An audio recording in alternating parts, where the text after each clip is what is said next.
అంతర్జాతీయ రాజకీయాల ప్రపంచంలో ఎప్పుడు ఏం జరుగుతుందో ఎవరు ఊహించలేరు. ముఖ్యంగా వైట్ హౌస్ పీఠంపై డొనాల్డ్ ట్రంప్ ఉంటే ఆ సస్పెన్స్ నెక్స్ట్ లెవెల్లో ఉంటుంది. నిన్న మొన్నటి వరకు ఒక మాట, ఈరోజు సరికొత్త వ్యూహం.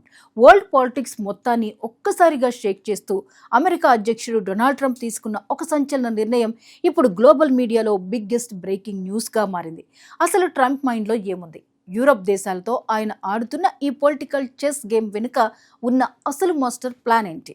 ప్రపంచమంతా ప్రశాంతంగా నిద్రపోతున్న సమయం, కానీ సోషల్ మీడియా ప్లాట్ఫామ్ ట్రూత్ సోషల్లో ట్రంప్ అకౌంట్ నుంచి ఒక పోస్ట్ పడింది. అంతే, ఆ ఒక్క పోస్ట్తో వాషింగ్టన్ నుంచి వార్సా వరకు, బెర్లిన్ నుంచి లండన్ వరకు ఉన్న నాటో కంట్రీస్ లీడర్స్ అందరూ షాక్ గురయ్యారు.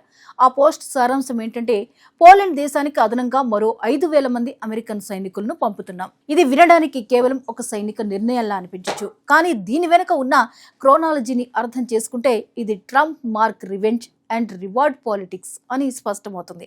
ఎందుకంటే గత కొన్ని నెలలుగా ట్రంప్ అండ్ టీం పదే పదే ఒకే మాట చెప్తూ వచ్చారు. యూరప్ దేశాల్లో అమెరికా సైనిక బలగాలను భారీగా తగ్గించేస్తాం, ఇతర దేశాల సెక్యూరిటీ కోసం అమెరికా బడ్జెట్ను వృధా చేయం అని చాలా స్ట్రాంగ్గా స్టేట్మెంట్స్ ఇచ్చారు. కానీ ఇప్పుడు దానికి పూర్తిగా రివర్స్లో ఏకంగా 5,000 మంది అదనపు బలగాలను పోలాండ్కు తరలిస్తామని ప్రకటించడం వెనుక ఉన్న ఆ సీక్రెట్ ఏంటి? ఈ సడన్ ట్విస్ట్ కు అసలు కారణం, పోలాండ్ లో రీసెంట్ గా జరిగిన ప్రెసిడెన్షియల్ ఎన్నికల్లో కరోల్ నవ్రోకి అనే లీడర్ విజయం సాధించారు. అయితే ఇక్కడే ఒక ఇంట్రెస్టింగ్ పాయింట్ ఉంది. ఈ టైంలో కరోల్ నవ్రోకి అమెరికా నుంచి డొనాల్డ్ ట్రంప్ ఓపెన్ గా ఫుల్ సపోర్ట్ ఇచ్చారు. ట్రంప్ ఊహించినట్టే అక్కడ కరోల్ సూపర్ విక్టరీ సాధించారు. ఆయన గెలవడమే ఆలస్యం. ట్రంప్ తన ఫ్రెండ్షిప్ను నిరూపించుకోవడానికి క్షణం కూడా ఆలోచించలేదు. తన మిత్రుడు అధికారంలోకి వచ్చాడు, ఇక పోలాండ్ సెక్యూరిటీ బాధ్యత నాది అన్నట్టుగా వెంటనే 5,000 మంది మిలిటరీ ట్రూప్స్ను అక్కడికి పంపేందుకు గ్రీన్ సిగ్నల్ ఇచ్చేశారు. అంటే ఇంటర్నేషనల్ రిలేషన్స్లో తనతో కలిసి నడిచే వారికి ట్రంప్ ఇచ్చే రివార్డ్ ఏ రేంజ్లో ఉంటుందో చెప్పడానికి ఇది ఒక క్లాసిక్ ఎగ్జాంపుల్. అయితే ఈ కథలో అసలైన ట్విస్ట్ ఇక్కడే ఉంది. పోలాండ్కు 5,000 మంది సైనికులను పంపడం ఒక ఎత్తు అయితే, ఆ సైనికులను ఎక్కడి నుంచి తీసుకొస్తున్నారు అనేది మరో ఎత్తు. దీని వెనుక ఒక పెద్ద ఇంటర్నేషనల్ కోల్డ్ వార్ నడుస్తోంది. కొద్ది రోజుల క్రితం ఇరాన్తో యుద్ధ వాతావరణం నెలకొన్న సమయంలో నాటో కూటమిలోని కొన్ని కీలక దేశాలు అమెరికాకు ఆశించిన స్థాయిలో సపోర్ట్ ఇవ్వలేదు. ముఖ్యంగా జర్మనీ ఛాన్సలర్ మెర్జ్ చేసిన వ్యాఖ్యలు ట్రంప్కు తీవ్ర ఆగ్రహాన్ని తెప్పించాయి. అమెరికా చెప్పిన ప్రతి దానికి మేం సై అనాల్సిన అవసరం లేదు అనే రేంజ్లో జర్మనీ బిహేవ్ చేయడంతో ట్రంప్ ఈగో బాగా హర్ట్ అయింది. ట్రంప్ ఊరికే ఉంటారా? వెంటనే తన పవర్ ఏంటో చూపించారు. జర్మనీలో ఉన్న 5,000 మంది అమెరికన్ సైనికులను తక్షణమే ఉపసంహరించుకుంటున్నట్లు ప్రకటించి గట్టి షాక్ ఇచ్చారు. ఇప్పుడు సరిగ్గా అదే 5,000 మంది సైనికులను తీసుకువెళ్లి జర్మనీకి పక్కనే ఉన్న పోలాండ్లో మోహరిస్తున్నారు. అంటే మాట వినని జర్మనీకి పని అయిపోయింది.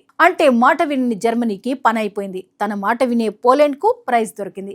ఒకే దెబ్బకు 2 పిట్టలు అంటే ఇదే. ట్రంప్ తీసుకున్న ఈ సడన్ డెసిషన్తో నాటో దేశాల అధినేతలు తీవ్రమైన అయోమయంలో, అంటే కంప్లీట్ కన్ఫ్యూజన్లో పడిపోయారు.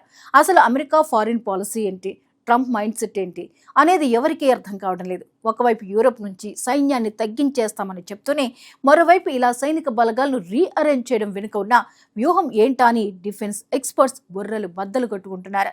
ఈ నిర్ణయం వల్ల రష్యా యూరోప్ సరిహద్దుల్లో ఈక్వేషన్స్ పూర్తిగా మారిపోయే అవకాశం ఉంది. పోలాండ్లో అమెరికా సైనిక శక్తి పెరగడం రష్యాకు ఎలాంటి సిగ్నల్స్ పంపుతుంది?